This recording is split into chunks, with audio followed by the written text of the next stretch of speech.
Good day, my regular viewers.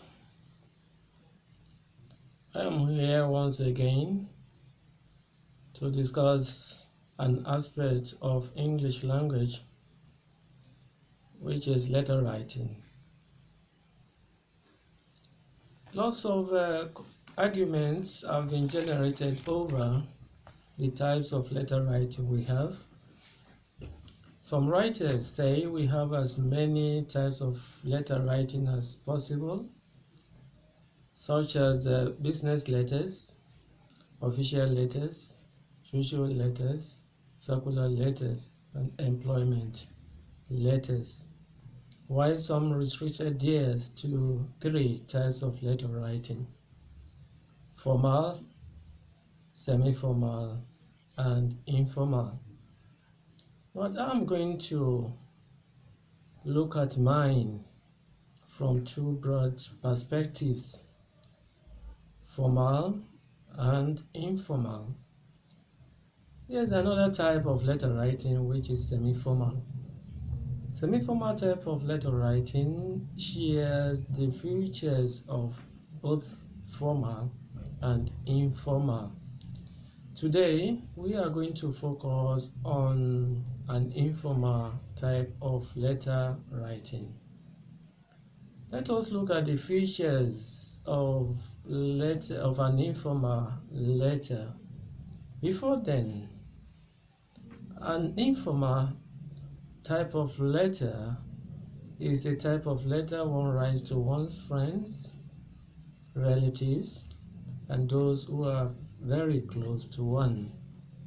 Now, the features of an informal letter are as follows. Let us look at this particular, where we have the address with the date, we have the salutation, we have the body of the letter, we have the conclusion, and lastly we have the subscription. Now let us take the features one after the other. Let us start with the address. The address of an informal letter is always 1, written at the top right hand side of your script or your page. The types of address can either be slant or block.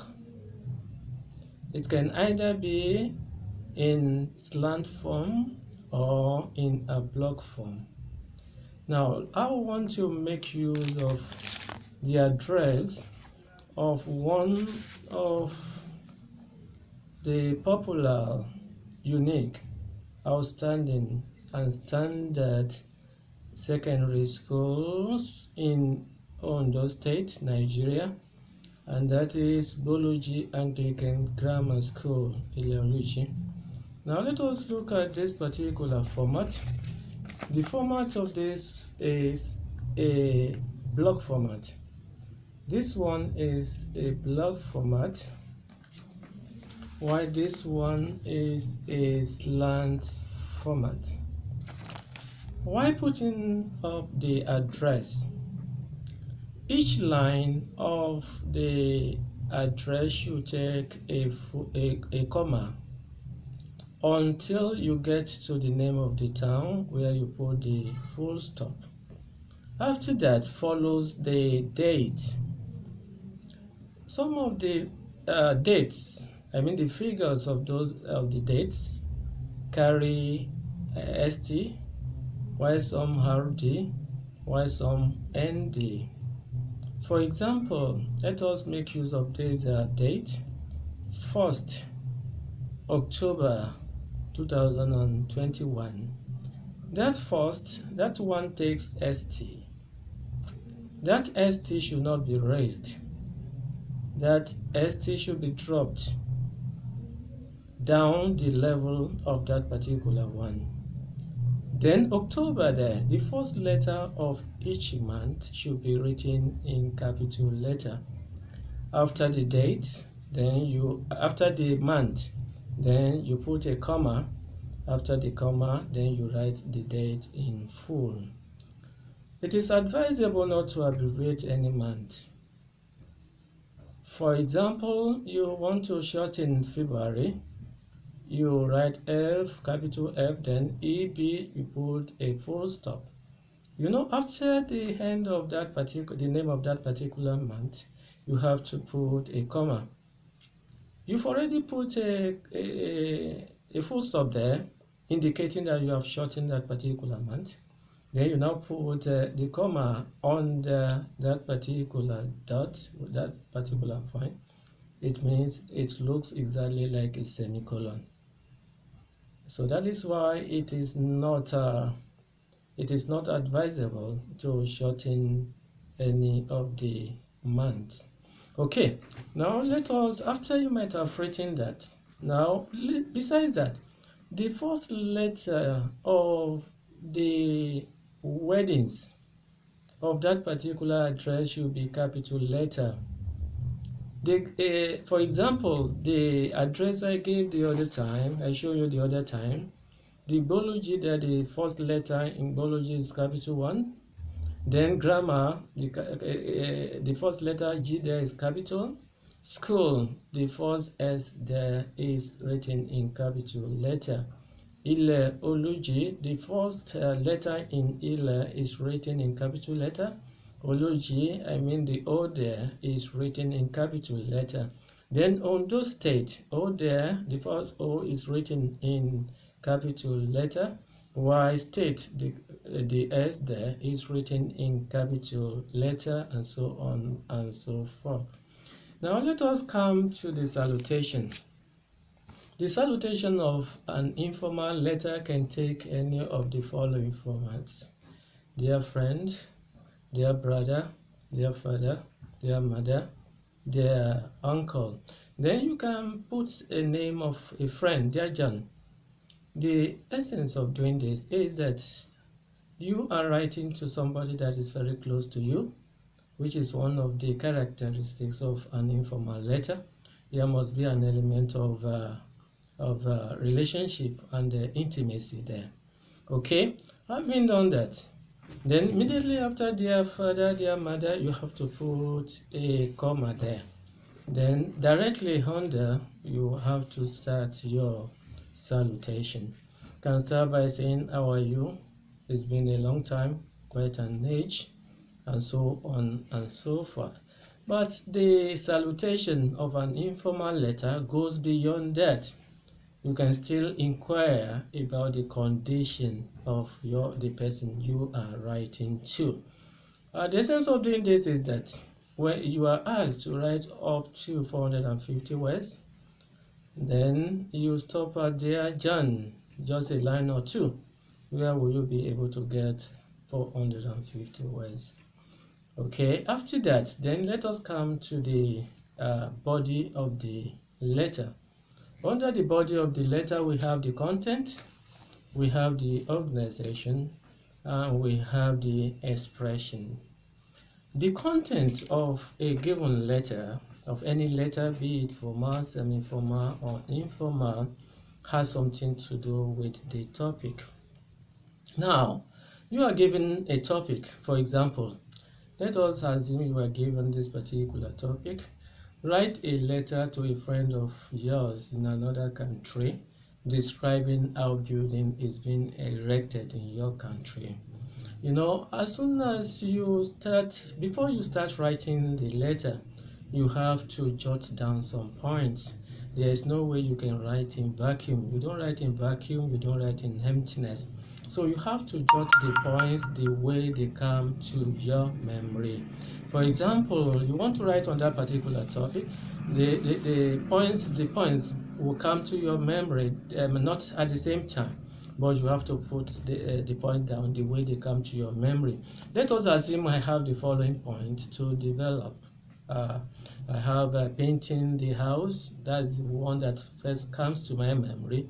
I have to put it down, followed by painting, purchase of land, clearing, surveying, flooring, wiring, plastering, setting of blocks, plan, roofing, foundation. The arrangement of the points are not chronologically. They are not chronological, sorry. So now, under organization, I want to rearrange the points the way they should be. For example, let us assume I start with a purchase of land, followed by surveying, clearing of the land, plan, foundation, setting of blocks, roofing, flooring, wiring, plastering, and painting. You know, the points there are well arranged. Now here you are coming to, you want to develop the points you have already raised. So that will be under the expression. Under expression here, you have to be very careful. Here you can make use of the language of the letter should should show clearly that you are writing a letter to someone familiar. Then you have to be simplistic. You don't have to employ jaw-breaking vocabulary. Then avoid using jaw-breaking vocabulary. Then you can use any of the expressions provided you know how to use them. You can use idiomatic expressions. You can use proverbial expressions. You can use figurative expressions, provided you can use them the way they are supposed to be used.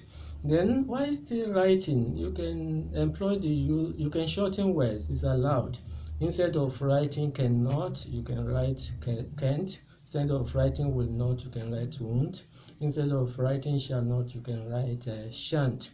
Then we have some expressions you can use that are allowed, or you have to use it reasonably and moderately. For example, you can use like socially acceptable ones, like slang. They are slangs. For example, instead of using mommy, you can say mom. Instead of using daddy, you can say dad. So having developed that those particular points, you know, the development of the points should be in paragraphs. Usually, a point and a paragraph. But at the same time, you can match 2 points and develop within a paragraph, depending on how you can do it. Having done that, then the introduction of paragraphs at times, you may want to start with firstly, then followed by secondly, thirdly. No. Firstly is still allowed, secondly is still reasonable.